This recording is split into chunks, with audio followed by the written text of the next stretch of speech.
Hey everyone, I'm Zenbake, this is Auto Group, and today we are at Blackhawk Farms Raceway after I think 3 years. So finally, thank God we can make it to this year's one. I think the 2021 got canceled, but we're taking the Giulia, of course, here for the touring session, which is still going on for another about 25 minutes. And there are so many cool cars over here that I have to show you, but I think first we should just actually go ahead and use the time before, it stops. And plus it's lightly raining, so not everyone's going super fast. It's a speed limited session, about 70 miles per hour. And yeah, let's just go ahead and go for it now.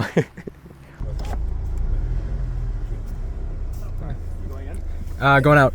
So, no passing. No passing. 60 miles an hour. 60? We will get yelled at more, so. Okay. It was 70 originally, right? But because of rain? It's supposed to be. Yeah, well, that 70 is for a dry track. Yeah. This is wet track. Wet track. Okay, got it. Come down. Okay. Can I go? Okay, thanks. Okay, so this is our out lap with the Giulia, of course, and we're at that signature progressive turn. This is a lot like turn 5 off of the Hungaroring from F1's calendar.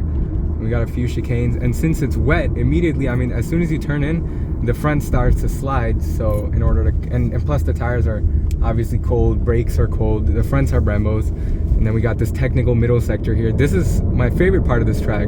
I love how technical it is.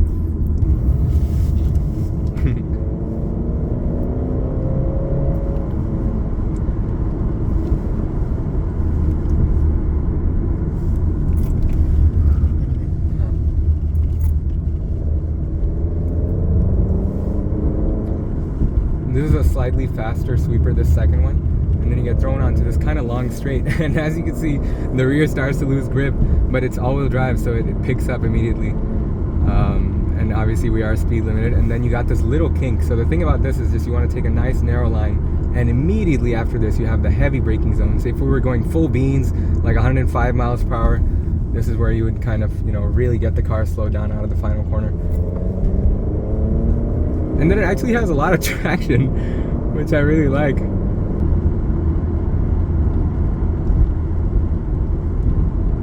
Then you got the deep braking in the first corner. Still stuff is warming up. But these brakes actually respond really nice. The car's in dynamic, and the car has some body roll, of course.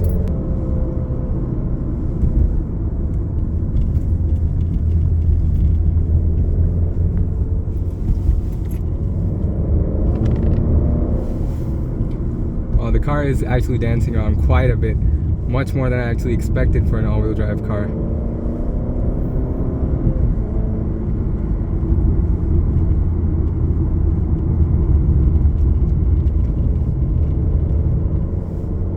It's almost constantly moving around actually on these Bridgestone Potenzas.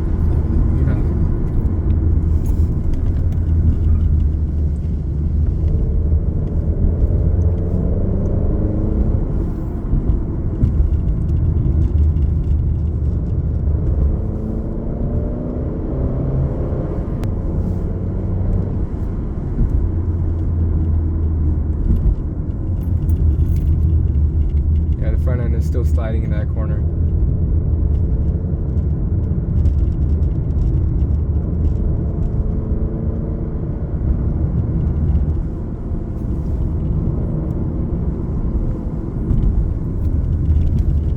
This, I think, is the best part of this track, this really technical section, because it's really about managing oversteer and understeer like that as the back end kicks out, especially when it's wet, of course. Taking a narrower line just because of this car's understeer. It's still going wide over there.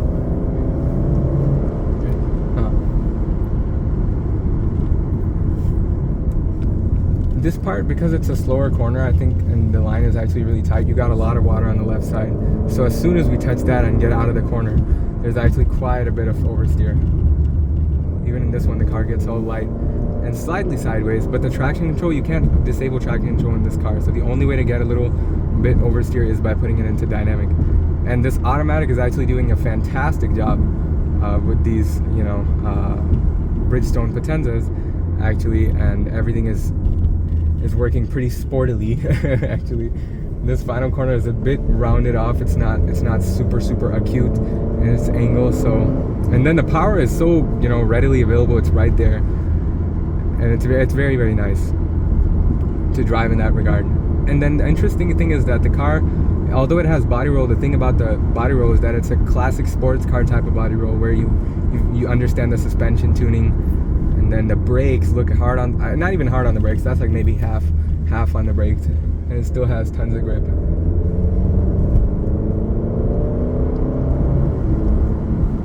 Wow.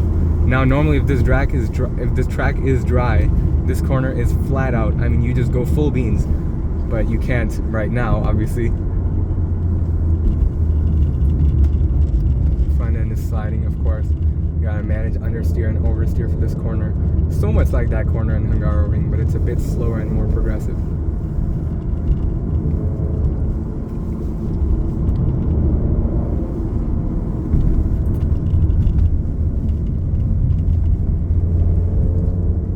The thing about this car is that once you understand it, the thing is crazy fast, and it's so light too for a sedan. I mean, with all-wheel drive, 3,500 pounds, and very, very progressive, very fast.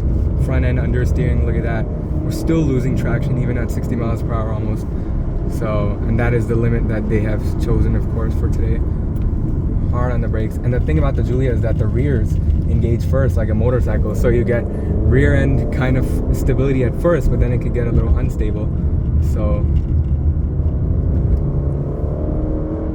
okay, starting to get a bit more grippy, starting to get a bit more grippy with the tires, but still not super grippy as it should be, I guess, for a dry track. I love this final corner. This final corner and the first corner are so smooth because you don't even have to touch the curb, obviously, and you can come out of it and look how much traction you have. And there's no other car, right? I just noticed, what happened to all the other cars? Okay, that is one car over there with the tires and everything warmed up. This is starting to get more dry, the first corner, and then you can just power out of it, and it's so fast. Oh man, love that. This is the understeery part. This is where we have to come off a little early. I think the thing about this, I've driven both the Quadrifoglio, of course, and this car now after, for some time, versus the Quadrifoglio where I drove it just a little bit. And the thing is, I think this car, in its standard form, is a lot like its bigger brother, the Quadrifoglio. A lot like it, actually. More than you might think. And the only thing I think that they would kind of, besides the engine in that car, the only thing they would change a little bit more is the suspension tuning. This is set obviously for your normal road, and then you have still so much sportiness, but if it was stiffer it would have less movement obviously inside the car, like we're moving around quite a bit in the seats as well. But the thing that we wouldn't have is more stability for the rain. It would get a little bit more loose, of course.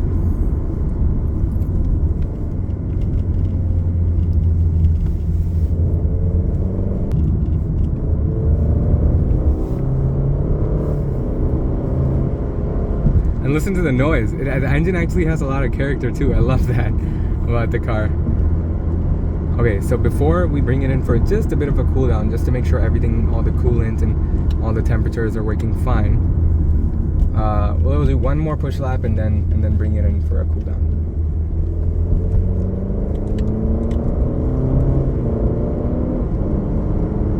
Look how it short shifts. Wow, that's crazy. That's a lot like the McLaren 570S that we just reviewed. I mean, when you're on the throttle, it just does the really, really nice shifts. And then the good thing is the shift logic is set to where the turbo is always pulled up, basically. So hard on the brakes here. Harder than before. Still, it's a little iffy.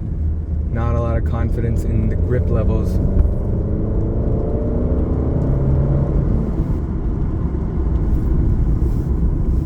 Look how stable the car actually is under the brakes. But it does have that normal road car understeer. Wow. Not exactly the most go-kartish type of feel that you get on the road with this car because of that body roll. Now it feels more like a sedan, obviously, on the track, versus on the road it has this very coupish type of feel. You can kind of double apex this corner, take one narrow line, then go wide, then come narrow again, then through the chicane you're almost flat out. I mean, okay, not exactly flat out, but you're pretty full beans on that corner.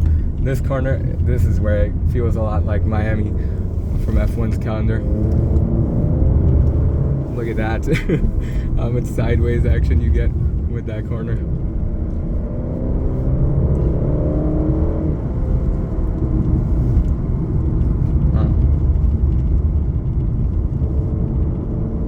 Now we're not allowed to pass, so I kind of have to back off because of the Porsche. I mean, the only place you could pass is at the front straight, so maybe he'll let us by. If he doesn't, then we're gonna have to back off quite a bit.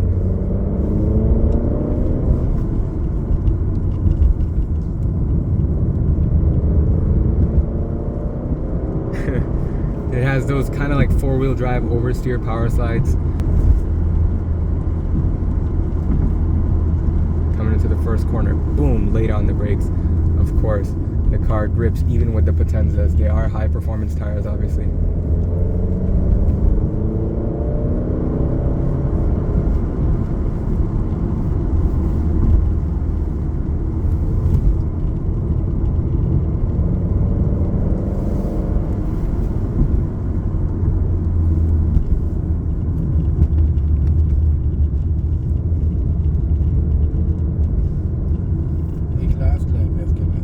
I think so.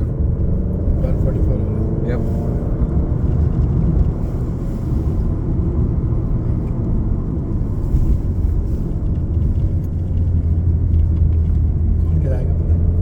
Muy front पे.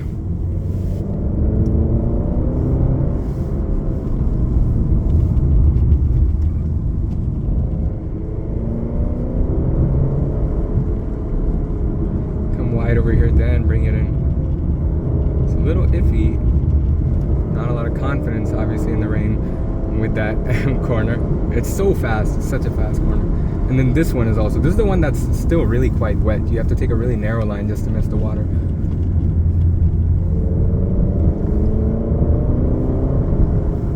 Again, this one slightly faster. These are like twins, these two corners. They have very similar angles in a way, but they have totally different personalities, kind of like Monza's Lesmo 1 and Lesmo 2. And then of course the signature final kink. This is, I mean, it is a turn of the track, but it doesn't feel like a turn because you're pretty much full beans on it. And then here, hard braking, of course. Rear still remains stable. I'm so actually impressed. Thank God the rear behaves really, really well in this car. I think this is it. This is our final, and then the session is going to be over.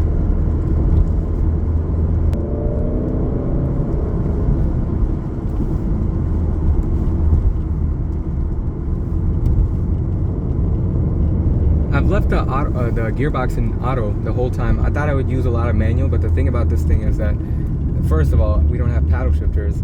Second of all, it's raining. Third of all, I think it actually works really well with the traction control system to actually give you a very nice gear to choose from at all times. And plus, it's not like we're going full beans on the straight like 120 miles per hour. So I'm not sure what the point of using the manual box would be for that purpose. It is a ZF 8-speed, of course. Love that section, man. This is such an interesting part of the track. So intriguing.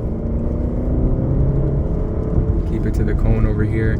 Light tap on the brakes, bring it in, try to minimize the understeer just a bit. There is a bit of a pothole over there. And then you kind of just full beans as soon as you're at more of a straight part. And look at the beautiful brightness in front of us. Whoa. Here, hard on the brakes, very close to the curb. Don't touch the wet part too much, and then bring it out all the way to the edge. The thing about this place is that the curbing and everything looks a bit, you know, a bit serious for the car's wear and tear.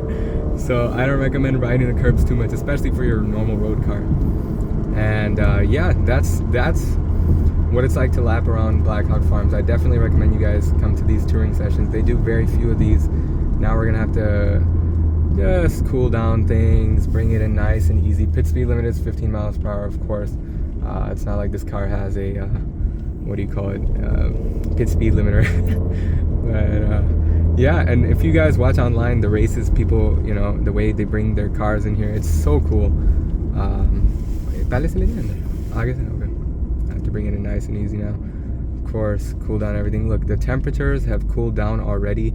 Your water temperatures seems to be okay. And now he has the flag in his hand. And we're done. That was the touring session. 36 PSI over here. We were the last car, just like last time. Last time we also did this where we were the absolute last. Okay, so that was a few laps. We did a lot more than we did last time. And look at the awesome, awesome cars that we have over here.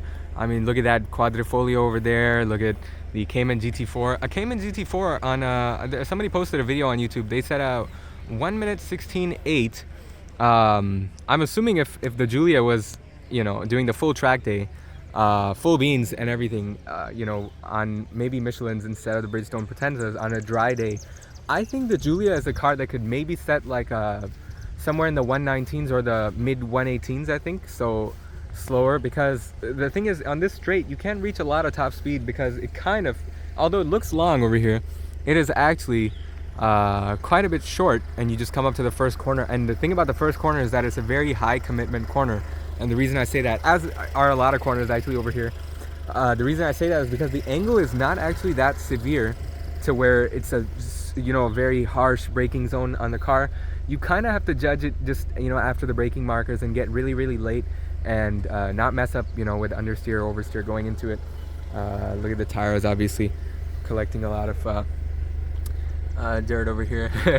But yeah, that was amazing, and thank God it was raining. I actually wanted to have the experience in the rain because it's a speed limited session anyways. So the thing is, if let's say if it was dry, everything would feel a bit more slower. And the thing about the water, you know, the wet track was that everything felt a bit more on edge, so we could really kind of, you know, wrestle the car into the corners, and it's fun because then the slower section becomes even slower and even trickier in the rain. Now it's raining quite a bit more, so thank God we got this session done before it actually started raining quite a bit.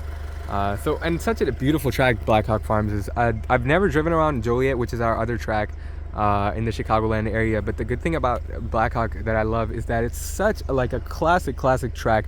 I mean, it has so many different elements to it. It has high-speed corners, it has chicanes that are really fast, it has progressive corners like that Hungaroring type corner that you get back over there. The track is getting quite a bit wet now. I mean, the lapping session happens soon after this, I think, maybe after like a 20-minute break.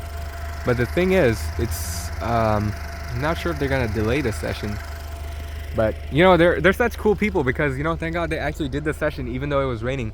You know, I was a little worried when I was heading over here because, you know, it's like an hour and 40-minute drive from Oak Park all the way out here in Beloit. So I was just wondering, hey, are they gonna, you know, maybe delay the session, or are we gonna be able to still drive the touring session in the rain?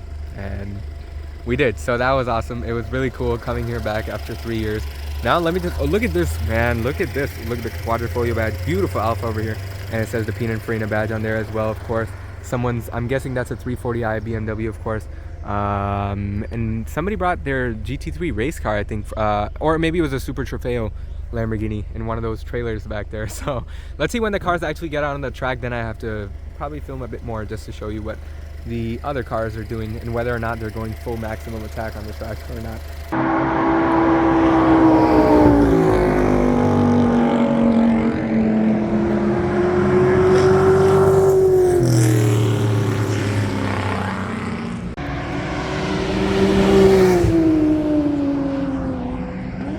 Nice. What is this? This is Lotus Exige, I think, if I'm not mistaken.